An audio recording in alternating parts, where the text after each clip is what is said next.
So, following on from the physiological changes that happen within your body, so the increased ghrelin, which makes you feel hungrier, which makes you crave the foods that you love, plus the slight suppression of leptin, which is your satiation hormone, is your body's way of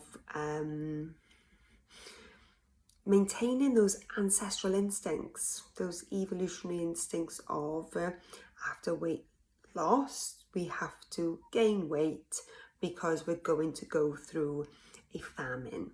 And there are no famines. Food is in absolute abundance these days. And the difficulty is a lot of the food that we have easiest access to is ultra processed, highly palatable, hedonic foods, which we can grab and go, possibly not even leave our homes, just like sit on the sofa, touch a screen, gets delivered, bingo.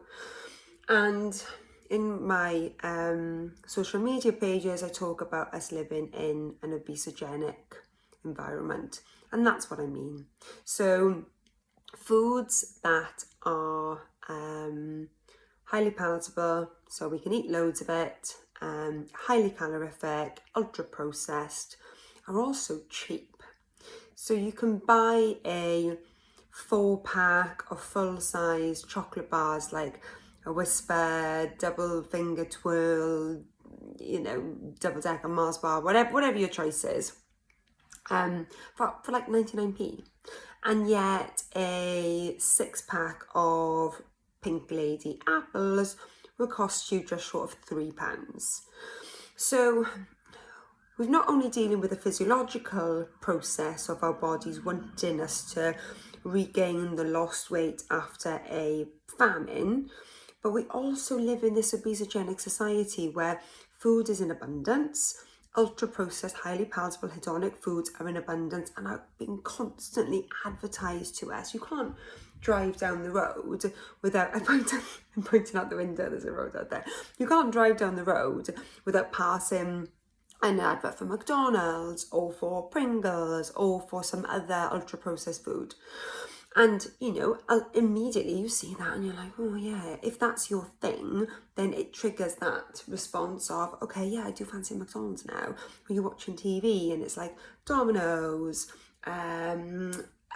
what's the thing you use? Deliveroo food, you can just get a takeaway by clicking your screen. You don't even have to get in the car and go out and drive to get it now. It's all delivered to your door.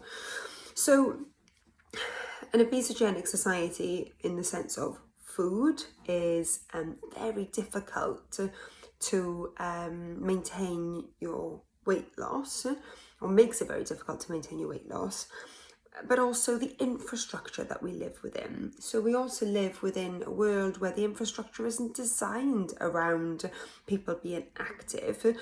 Most new infrastructure is about people getting in their cars, driving places, or using public transport to get to places. Infrastructure isn't designed to get you from your home to a place to buy nutritious food by foot. We've got massive superstores that are not close to residential areas. They're on bypasses that you have to drive to because everything's then in one place. You've got less sites, less staff. It's more profitable for the great big chains. And so, if you are lucky to live close to a village where you can hop on your bike and get all your nutritious food in your bike basket and then cycle home or put your backpack on. But we know that, in reality, if you're feeding more than one person, you're probably going to need to have more than a backpack or a couple of panniers on your bike worth of food. So living in an obesogenic society is also making it really, really hard for people who are trying to get themselves to a healthy body weight to achieve that goal and sustain it, because unfortunately we now live in a society that promotes obesity. And it's not all doom and gloom, because what we need to do is build our own personal strategies to manage that. So right now, the mainstay of treatment for people who are living with obesity, regardless of the cause of their obesity, so whether it's, you've taken medication and that's created hunger or weight gain through, like, for example, steroids, so using prednisolone regularly for whatever inflammatory condition you have can cause you to gain weight. It's not your fault. Contraceptives and hormones make people feel hungrier. Some antidepressants make people feel hungrier. And so weight gain can happen through medication. It can happen through trauma, bereavement, whatever people's coping mechanisms are. For some people, it is emotional eating.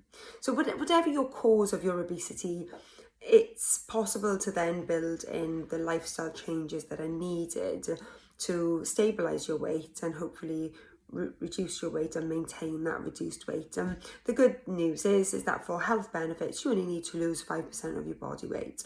So when I speak to patients, one of the things that I get really disheartened about, and I'll do a separate video about it, is people saying, oh yeah, I need to leave, I need to join the gym and I need to get out running. And no, don't start thinking that you've got to do those things. That's really hard. That's really hard. Joining a gym, getting there like 3 or 4 times a week, putting running shoes on and trying to run when you're already carrying excess weight. That's not easy. But there are easy changes that you can make, such as avoiding your hedonic foods, because whatever that food is, that once you start, you can't stop, you need to just completely avoid it. You need to accept that is your Achilles heel and that you need to stop eating it. And once you start recognizing what your hedonic foods are, and it might be the McDonald's on the way home from work, or the 6-pack of Whispers in the fridge, or the multi-pack of crisps that when you eat one bag while you're thinking about what to have for your dinner, you eat another and another and another. So it's starting to look at those hedonic foods and saying to yourself, do you know what? I can't have one. I can't have one because it'll lead to 6 or 12 or whatever it is. But right now, our biggest strategy for helping people with obesity is lifestyle medicine.